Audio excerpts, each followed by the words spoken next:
Welcome to News Talk with Simone Ivani at the International News Channel. Jammu and Kashmir is experiencing a new wave of violence. Bihari Hindus, native Pandits, and Sikhs are being targeted and killed in the valley as terrorism in the state rises.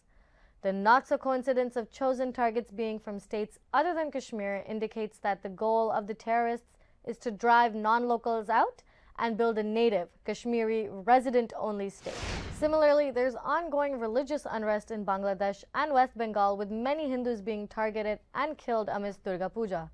During the celebrations, Hindu temples were vandalized and many Bengali Hindus killed and injured at the hands of anti-Hindu Muslims. The Hindu diaspora in Canada, USA, and across the globe has expressed high levels of concern in relation to these incidents. I am joined with Canadian Kashmiri Pandit Vidya Bhushan Dhar and another community activist, Darshan Maharaja. Welcome to the both of you. So Vidyaji, starting from you, how concerned are you about the recent wave of violence against non-Kashmiris in Jammu and Kashmir? Thank you very much for giving me this opportunity to be on TAC TV once again after a long time. My namaskars to everybody. Well, any human being will be concerned about what's happening in Jammu Kashmir at the moment. But it's a selective killing of a particular community, Hindu community. Yeah. And we are not basically surprised to see this, because the seeds of this were sown the moment a country called Pakistan was created. I mean, I put it this way, still drenched in amniotic fluids, and the country which was just like delivered started attacking another country. I'm talking about 22nd October 1947, when Pakistan used Pashtun militia to attack Kashmir. And the details are very gory. For example, they pillaged places like Baramulla and Uri. Baramulla was a town which was basically 11,000 people, where the population of the town, they reduced it to 3,000 people in a span of 4 days. Rape was used as a war tool. So this is what has happened with a country, with a rogue country, started from the day it was produced or delivered, illegitimately, probably, that's what I will say. And probably I will also go to a little bit back in the history, like what happened in 1990 with the Hindus or the minorities in Kashmir. We were given three options, and I'll say it in Kashmiri: Saliu, Galiu, ya Reliu. Either you embrace Islam, or you leave the place, or we'll kill you. And 500,000 people had to move, basically. The original Aboriginals of Kashmir Valley were the Kashmiri Hindus who survived 7 similar exoduses before this. Why I'm saying 7, 1990 was the 7th one, and what is happening currently is the 8th exodus now. So we talk about genocide. Genocide is a word which is generally used with Jews and all. But it happened once. With us, it's happening continuously. Ours is a continuous genocide for the last 500 years, since militant Islam landed in Kashmir. So there was a time when 11 families were reduced in Kashmir Valley. That was in 1385 under Sikandar the Iconoclast. Temples were destroyed, and that's exactly what's happening. So it is the ideology, it is basically some kind of a split behind it that's basically continuously happening. That ideology doesn't want anybody else to survive. And we have seen constantly these things happening in Bangladesh, in Pakistan, Afghanistan. We have seen now. Yeah. Afghanistan once had 30%, non-Muslim population. It's 0 today. Yeah. Pakistan has the same story. Bangladesh has 29 to 30% was the non-Muslim population in probably 1931. It is 7% now. So I'm really not surprised hearing about what's happening in Bangladesh or in Kashmir for back that matter. again. Yeah. That's my take. So Darshanji, were you surprised about the communal violence that is happening in Bangladesh? Sadly, I wasn't surprised. I was hoping that nothing like what I saw in 1990 and saw from a distance, not first hand like Vidyaji. Now, as a non-Kashmiri, I wasn't aware of the prior history of Kashmir and the trouble inside. But then by 1990, when it happened, I was old enough to understand, and I was looking at all the reports, including press and TV and all, and I was kind of left aghast because rest of India, there was a completely different culture which was very syncretic of all religions, not just between Hindus and Muslims, but of all religions. There was a syncretic culture. And this reminds me of a YouTube video that I came across recently, where Ustad Vilayat Khan and Ustad Bismillah Khan, they were having a jugalbandi of sitar and shahnai, but they were so much into it that both of them started singing as well, and they are excellent singers or were. And the song they were playing was Mohe Panghat Pe Nandlal Ched Gaye Re, which is a stuti of Krishna. It is. And underneath in the comment section, one person had commented, going by the username a Muslim, saying this was real India and we lost it in the last one generation. So the experience in the rest of India versus the experience of Kashmiris is completely different. As Vidyaji said, this was the 7th at the time invasion, if you can call it that. That took place, and it took me by surprise, but this time sadly there is no surprise, to answer your question. No. And well, I'll add something to it yeah, here, please. basically. Why there's a surprise? Because India basically was basically divided in 1947 on the basis of religion. Now, the difference between what happened in Kashmir and what happened outside Kashmir was because of the population balance. Kashmir was the only state in the entire India which had 90% population of Muslims. Kashmir itself. But if you look at the J&K state as a whole, but still we're talking about 60 to 70% Muslims living in there. So the government was basically theirs. The control was there. And then on top of that, we had those draconian articles like 370 and 35A, which basically never, in actuality, basically had a real merger of Kashmir with the mainstream India, or for the matter of fact, Indians.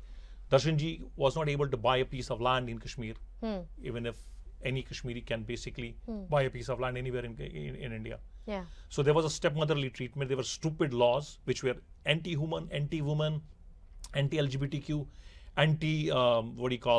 Dalit. They were like, there's a whole story behind it. And I'll share one story with the viewers here. That there was a community basically which was a Valmiki community which was basically bought from Amritsar to Kashmir. So basically it was like a job offer for them. Okay. But because we had a state subject issue in Kashmir. So when I was, before Article 335A and 370 was repealed, I had actually 2 citizenships, or rather we can say 3. In a way, like, for example, I'm a Canadian, I'm a proud Canadian now.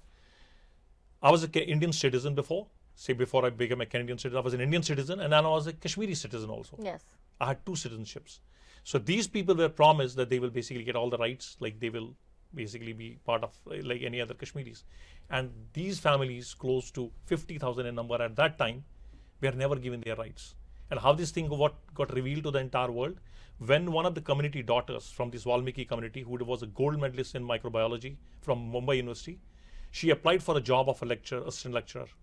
And horribly, she was told that the only position she can apply for is a sweeper's post, even if she's a PhD or she's a master's. That was the law in Kashmir. Because she didn't have she didn't have the state subject.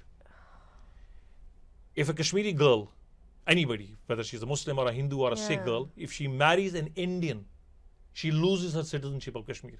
She can't inherit her father's property. While if a Kashmiri girl marries a Pakistani, that Pakistani becomes a Kashmiri citizen. So you can imagine what this country endured for 70 years. Is that still? No, it's not. Not After anymore, the repulsion right? of Article They repelled 35A it. and 370, you see, the previous governments never had the gall or the spine basically to repeal these inhuman laws. So what do you think is triggering or fueling these crimes, hate crimes for that matter, in both Jammu and Kashmir and Bangladesh for that matter? You said this is the 8th time. This is the 8th Eighth time. So what's the pattern that you guys are seeing? Well, what I'm seeing is the expansion of the idea that a country can be founded on the basis of religion. Okay. I've spoken to many people from Pakistan who are Canadians now, and even they are kind of uncomfortable with this idea. Now, it has happened twice, once in the case of Israel and the other in the case of Pakistan. And going by the events that regularly happen in both countries, neither is at peace. So they have concluded now, because they are from one of those countries, I give their opinion more credence than mine, because mine is based on observation, theirs is based on experience. So they are saying that if you establish a country in the name of religion, then wherever that religion exists, there becomes a ground for the establishment of a country for that religion. Because you have already established a precedent, there is now this justification for such a demand. And because Kashmir is directly adjacent to Pakistan, it becomes a matter of mere expansion across the border. You are not talking about a faraway country where it becomes more difficult. So they are saying that this is basically just, one friend used the word irredentist, which means spilling over the boundary and occupying adjacent geography.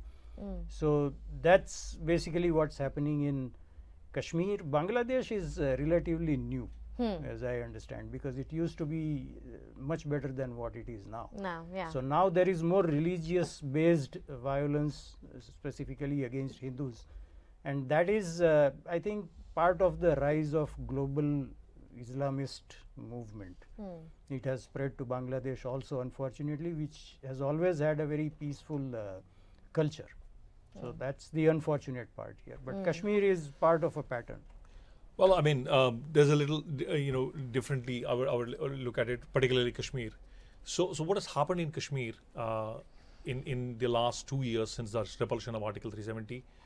The current regime, the current government, is basically making or paving way for the Hindus for a Garvapsi, or what we call the homecoming. Okay, so there have been many attempts by the previous governments also, but they were like basically all lip services. But Modi government has basically come on the ground on a real footage. They have basically started, paving the way for, the Hindus or the Sikhs or the Buddhists or the Jains who were ousted in 1990 to come back. And one of the laws which they basically, and that's the trigger point, which the mainstream Indians do not know about it. So what has happened, basically, they have come up with certain laws where the usurped lands of the Kashmiri Hindus who had basically to flee, or the properties which were basically, they were forced to sell those properties, like including my dad's property in Srinagar, we were forced to sell those properties. I mean, for 7-8 long years after the exodus, there was somebody living, like within a span of like 1 year, somebody occupied it forcefully. And then because to make it legal, they were asking us to sell it. And we were always refusing, because we still always had the hope that we'll go back one day. And finally they came up that, if you do not sell it now, we'll set it on fire. We'll vandalize it, or we'll aag laga denge. Wow. So just for the sake of austerity, like, we wanted, like, that peace to be there, like, where I have spent my childhood. So we sold it at probably 1/10 of the market price. So these basically are basically given a status of what we call distressed sale properties. So I can go back and claim my property. Okay. So this is basically one of the, what we call the nail in the coffin of those people who do not want the Hindus to come back to Kashmir. And since this has happened, a couple of 100 families have already been able to get back their usurped properties. And there have been constructions on that. They have to demolish those constructions. So if you look at the core of it, it's probably not the religion only, it's the power behind it. It's basically the wealth behind it, which is basically happening in Kashmir. So the vested forces in Kashmir and their masters across the border do not want this thing to happen. So they are creating the same atmosphere of terror. Over and over. So there were quite a few Hindus who had gone back. There were quite a few migrant laborers, like we saw, a few of them getting killed mercilessly. Yes. Like, the small time khomchawalas and the rediwalas who are basically making a living. I mean, they getting killed. Yeah. So because the only reason for them getting killed is because they are Hindus. The Hindus. So that's the reason in Kashmir. Now going back to Bangladesh, and we should not forget that Bangladesh also is going in the same pattern as Pakistan, maybe not that vehemently. It's probably the Bengali culture versus the Punjabi culture in Pakistan. That, it's like one can't basically compare the two. But at the end of the day, the ideology is the same. So it's a mild ideology versus a vehement ideology. So we have seen systematic attacks on Hindus going on for the last 70 years since, or rather we can say 25 since 1972 when the Bangladesh was formed. Right? We have seen it. We have seen exoduses happening on a regular basis. The population dwindling to like 7% now. And the biggest example is Taslima Nasreen's writings. Taslima Nasreen wrote a book called Lajja or Shame, translated in many languages. And I'll give you an example, a gory example with due discretion, and I apologize to the viewers, that in one of the chapters, a Hindu girl is being gang raped in front of her mother. And the mother is pleading them, okay, you want to rape her, but at least go one by one, otherwise she'll die. That's the kind of, atrocities that are happening on the Hindus in Bangladesh. And it's continuing. There's no difference. Now you can imagine the person who was recently killed in the ISKCON temple in Bangladesh. Last year, the same ISKCON temple had, organized an iftar party, feeding them in the temple itself, those people. And the same Mahant has been killed. So you can imagine what kind of ideology we're looking at. Afghanistan or Bangladesh or Pakistan or in Kashmir, for example. You are basically racially profiling people. You are going into a school, a temple of learning, and dragging out the teachers. One is a Sikh, one is a Hindu, and you're killing them just because of their faith. Changing gears a bit, that got a bit heavy. I was wondering if you both could talk to me and tell our viewers a bit about India's current government CAA bill that could facilitate persecuted Hindus, Sikhs, Buddhists, Parsis, and Christians to settle in India. I think the whole debate has centered around the exclusion of Muslims.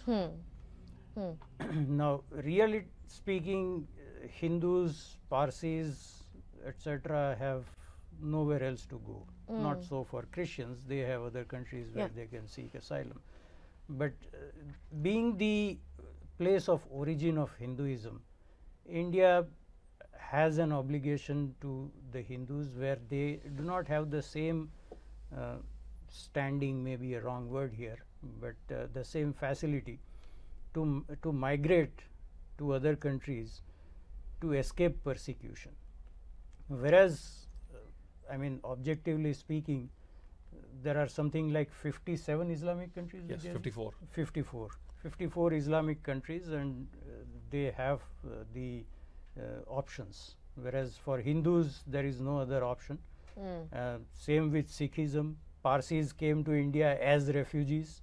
So if they are persecuted anywhere, they treat India and in fact the state of Gujarat as their motherland. So they would definitely have an expectation that if we are persecuted in any part of the world, we should safely be able to take refuge in India. Whereas the exclusion of Muslims on this argument doesn't seem to be discriminatory to me, at least. Okay.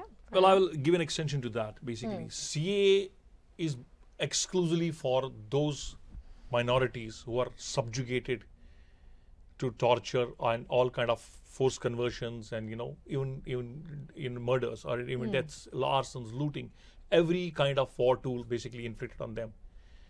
But it doesn't stop Muslims to seek asylum. There's a separate provision for that. And we have seen, for example, Adnan Sami got an Indian citizenship. There's a separate procedure. We're not completely shutting the door. If you look at it, basically the refugees, the oldest treatise on refugee was basically in one of the Purans called Nilmat Puran. So, the people who are basically asking refuge, the only thing they need to basically be show their allegiance towards the country, giving them the refuge. And then you can basically, if you see, India has been the only country in the world where every persecuted community has got refuge. Whether it's the Prophet's family at the time of Raja Dahir, it is basically the Polish, the Jews who were basically given refuge by Maharaja of Jamnagar, or it is basically the Parsis from Iran. India has been a land where every subjugated people got refuge, and they amalgamated with the population. Now I have a different take here. It's nothing to do with CAA. It's my thinking. If we look at the minorities in India, Sikhs, Parsis, Jains, Buddhists, They never had any problem in it. They just amalgamated. Jains, for example, the most educated community in the country is Jains. The community which holds 20% of India's business empire is basically the Parsis. So CAA again is not for all the Pakistani or Afghani or Bangladeshi Hindus. It is only for those people who already are in India, because canards were spread about that, you know, people will lose their citizenship, and you know, every Hindu will be landing in Kashmir, in India, and you know, but it's not, the CAA stipulates basically only those people who came to India, who landed in India by a certain time and who are already in India, not the people who are in Pakistan or other countries. Other countries. That's what so the clarity of thought has to be there. But you know, the vested forces will spread all kind of, you know, narrative, the false narrative, creating chaos in the society. So Vidyaji, back to you then. Violent extremists in Jammu and Kashmir are arguing to not let migrants settle in Kashmir. Why are they so against immigrants? You have to be very specific here. Okay. Immigrants.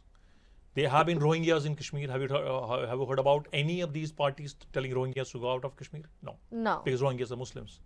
So it is not a matter of immigrants in Jammu Kashmir. It is the matter of Hindus, or for example, for the matter of fact, any other community. There have been 30,000 Rohingyas who were settled and given, you know, every kind of, you know, legal documents basically to settle in Jammu Kashmir by the last Mufti government. But it is not immigrants just. It is the Hindus. So if you see the last 11 deaths, they are all Hindus or Sikhs. So it's basically any Sanatan Dharma follower are basically facing the death. Yeah. So because the concept is the same, Kashmir mein rehna hoga to Allah Akbar kehna hoga. If I go to Kashmir, they will probably ask me to say Allah Akbar, which I will not.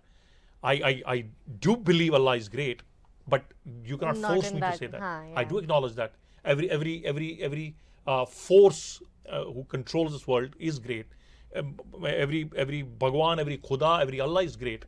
But you know, I will basically follow my faith and spirit. And I should not be forced. I should be living, and there should be a mutual respect for every religion. That's my take. So it is not just that certain immigrants; it's the Hindus. So Darshanji, which direction do you see this violence heading towards? Unfortunately, I see it continuing. There are periods of lull, but then it re-erupts, because this is, you know, a movement that is based on a supremacist idea does not stop until it either attains its objective or it is extinguished altogether. And this movement cannot be extinguished by external forces. It can only be done by internal realization by people that this is not a thing to do. We have been living in this land for centuries together. We have had amicable friendships with people of all communities. There were Sikhs also in Jammu and Kashmir. There were Hindus, there were Muslims. On the other side in Ladakh, you have Buddhists also. So once it comes from the inside, now what force brings on that realization on a mass scale is something for social theorists to answer. But I see this continuing. If it dies down in the short term, we should not assume that it has ended. It's just waiting for a next time to erupt. So I have a little different take again on that. Basically, it's a wishful thinking. Basically, that something might happen. Nothing happened in the last 500 years. Are we basically waiting for another 500 years? Probably not. So for me, my faith greater than your faith, as long as that kind of an ideology stays, nothing is going to change. Now it is the government of India's take, it is the onus on the government of India to take drastic measures. Personally, I got a lot of Pakistani friends and nothing against them. I mean, they are great people. They love cricket like I do. They love music like I do. They eat probably the same food which I do. But I will say they are basically what we call in Urdu Yargmal. They are basically hostages to a certain ideology. And they need to basically, you know, rise to the, you know, at this level and talk about their regime. Unfortunately, like what I always say, that every country has an army. Pakistan is the only army with a country. So I mean, if you talk about talking to them, Talk to whom? Talk to the puppet government or the selected government, or talk to the army? There are so many questions on this. So all I say is that the onus is on Government of India.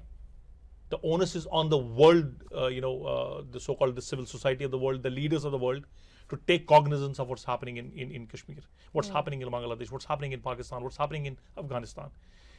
Minorities need your attention. Minorities are being butchered every day. Minority girls are being raped every day. Minority girls are being forcibly married to older people every day. Where is humanity? That's all I have to say. Yeah. So you don't think there's going to be an end to this anytime soon? How about you, Darshanji? Do you think that at some point we can see an end to this? This has been going on for a while. It's going to be a miracle. A wishful thinking. Yeah, this has been going on for a while, at least since 1947, and going by Kashmir's history, as Vidyaji told us, 500 years. So expecting, it to end soon, again, as Vidyaji said, is going to require a globally concerted effort, which wasn't there until very recently. That has become. And in today's connected world, in the world of social media, people are cognizant of like what's happening in Kashmir. Like when we left, we completely left unsung, unheard. Nobody even in mainstream India knew what happened to us. Nothing. Like, and the government of India at that time told us we were migrants. That was basically a slap on our face. That was rubbing salt on our wounds. We were not migrants. The definition of migrant is basically when somebody leaves of his own will for the betterment. We didn't leave of our own will, and we didn't basically, leave for betterment. We were forced. We should have been given an internally displaced person's, status, IDPs. Or, unfortunately, we were not even refugees, because for being a refugee, you need to cross an international border. So we were basically like a person non grata kind of a thing.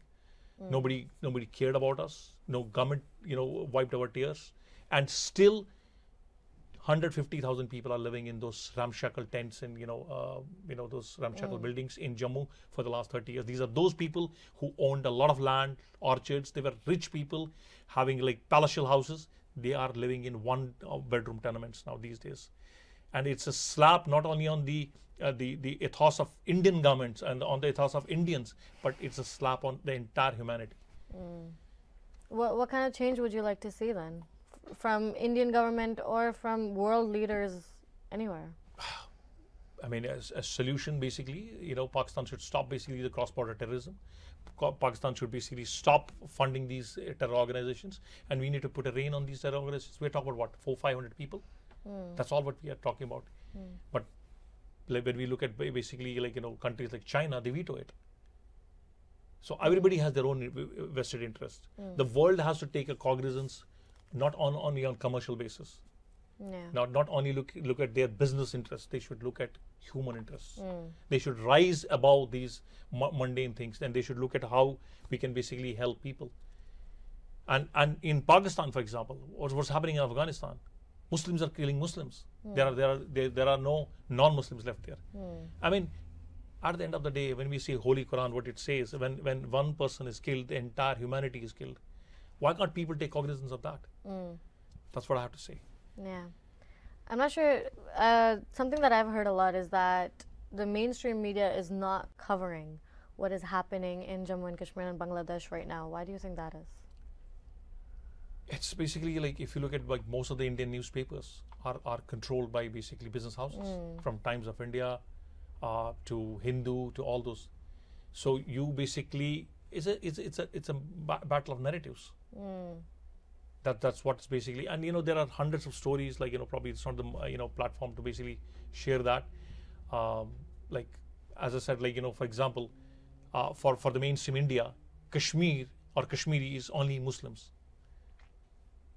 Like Anupam Kher is a Kashmiri, Suresh Raina is a Kashmiri. There was a news in Kashmir, like one of the cricketers from Kashmir, he got like the cap, I think a one-day cap or a T20 cap in India. So the front lines were the first Kashmiri to be capped. So they say that Suresh Raina was not a Kashmiri before, or Vivek, I think what was his name, Sunil Mushran or somebody. There was another cricketer, or even for that matter of fact, there is another a player who's playing for IPL these days. They are not Kashmiris for them. So it's a narrative. These media houses are basically controlled by certain business houses, so they don't basically tell you the real truth. And generally speaking, like they hide, and there is always a selective outrage. You saw what happened in Lakhimpur Kheri, and on the same night or same day, things happened in Kashmir. It's not just the media houses; it's the opposition parties. They all went to Lakhimpur Kheri to basically, cash on the situation. None of them went to Kashmir. When the 1990 happened, nobody came to wipe our tears. Not a single government. It was VP Singh's government followed by Rajiv Gandhi's government. Nobody cared for us. I mean, it's all lip service. But yes, I will say with all confidence, people may call it whatever the conclusion they may say, but the current government has done a lot of things. Not only when they are in a majority, BJP as such, from the time they were like 2 seats in 1990s, or probably they were not even on national scene that time, from the time they have basically supported, helped us. Whether they were like in certain states where they basically put some reservations for us in professional colleges, for certain jobs, or like getting some benefits for us. But if you look at Congress government as such, they only do basically appeasement of their vote bank. We were not the vote bank. Darshanji, any final thoughts? Well, let's hope at least that this violence dies down, and this time it dies down for good rather than just as a lull before the next eruption. Yeah. No, that's fair enough. And I want to thank you both for joining me. That was absolutely great. Thank you. Thank you. And thank you to the viewers at home for tuning in. This is Simone Ivani, and you're watching the International News Channel. Don't forget to like, comment, and subscribe to keep up to date on all the latest content.